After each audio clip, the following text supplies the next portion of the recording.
the moon hits your eye like a big pizza pie, that's amore. Well, we cleaned the shed, so we gotta switch topics. Next couple videos, we're gonna cover the wild world of Amaro. Absolutely exploding within its category right now. Every bar's got a whole plethora of options for Amaro. We just kind of want to break down what exactly it is, the categories, the subcategories, some regulations, some misconceptions. Now, as far as where Amaro fits in the overarching umbrella of bitter, you have bitter liqueurs, and that breaks down to potable and non-potable, drinkable or non-drinkable. Your bitters, dash here, dash there, Angostura, Peychaud, those are the non-potables. The potables are the Amaros that we are going to go over in these videos. There's also aperitifs and digestifs. The darker Amaros here, and the ones we're going to talk about, are more on the digestif side. Stomach calming, pain reliever, headache reducer, Irish flu helper. These are traditionally things that you would drink after dinner to help settle the stomach. Misconception number one, and the biggest one of them all, Amaro has to be from Italy. Simply not true.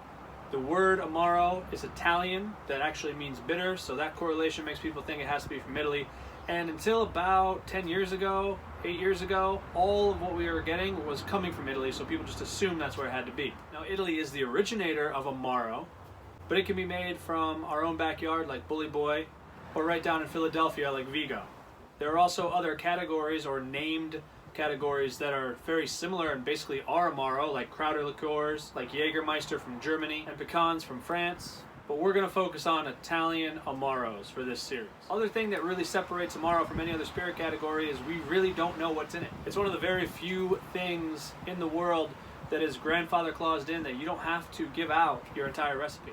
Now there are a lot of things that overlap: bitter orange peel, lemon, citrus, cinnamon, chicona bark, wormwood, almesia, licorice, pomegranate, but the exact makeup of your recipe can be withheld.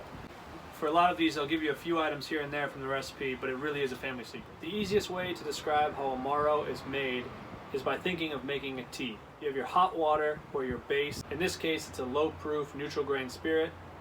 And then you have your tea bag or your flavoring. With Amaro, that is the herbs, fruits, roots, and spices that you macerate. And then finally with tea, you want to put a little bit of honey, a little bit of sugar in there. Same exact thing with Amaro. You're going to put some sort of sweetener, usually indigenous to where it's coming from.